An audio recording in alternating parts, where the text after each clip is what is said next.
Hello everyone, this is English Tutor Hub official channel and welcome. In today's video, we're gonna be looking at simple future will exercise. So let's dive in. We use simple future tense to talk about future activities or statements. A present or future certainty is given by will plus base form of the verb.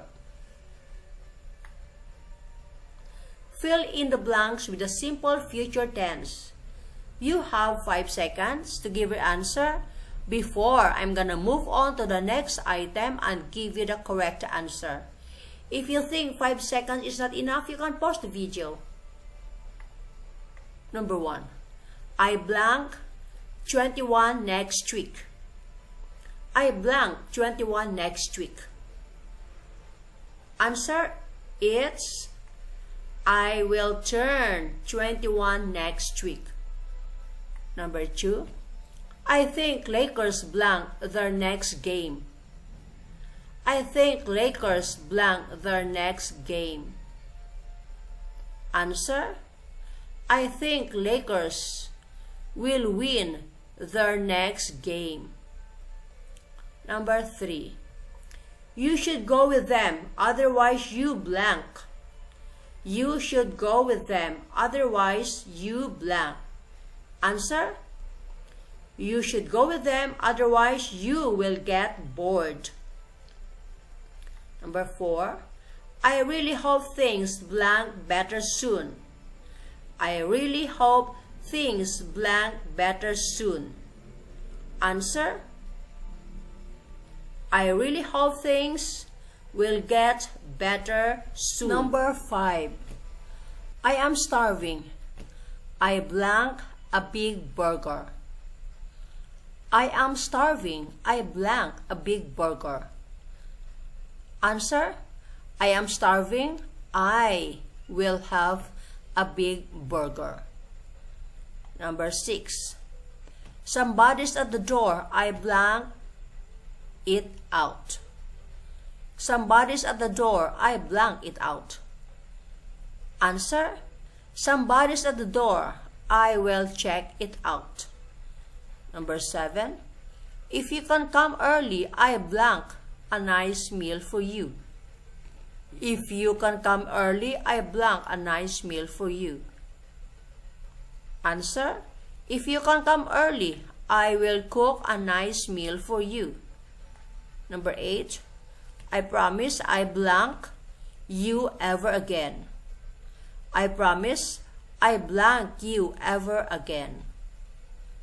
Answer, I promise I will not disappoint you ever again. Number 9. The government blank you if you cannot afford to pay your medical bills. The government blank you if you cannot afford to pay your medical bills. Answer, the government will help you if you cannot afford to pay your medical bills. Number 10. Nobody blank home tonight, so we can do whatever we want. Nobody home tonight, so we can do whatever we want. Answer, nobody will be home tonight, so we can do whatever we want. Number 11.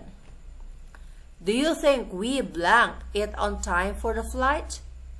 Do you think we blank it on time for the flight? Answer, do you think we will make it on time for the flight? Number 12. It blank automatically if it's idle for half an hour. It blank automatically if it's idle for half an hour. Answer, it will turn off automatically if it's idle for half an hour. Number 13. I don't feel very well. I think I blank home. I don't feel very well. I think I blank home. Answer, I don't feel very well. I think I will just stay home. Number 14. Don't wait for me, I blank there before 10 o'clock. Don't wait for me, I blank there before 10 o'clock. Answer. Don't wait for me, I won't be there before 10 o'clock. Number 15. According to the doctor, he blank. According to the doctor, he blank. Answer. According to the doctor, he will survive. This video ends here about simple future will exercise. Coming up next is about be going to future. Thanks for watching.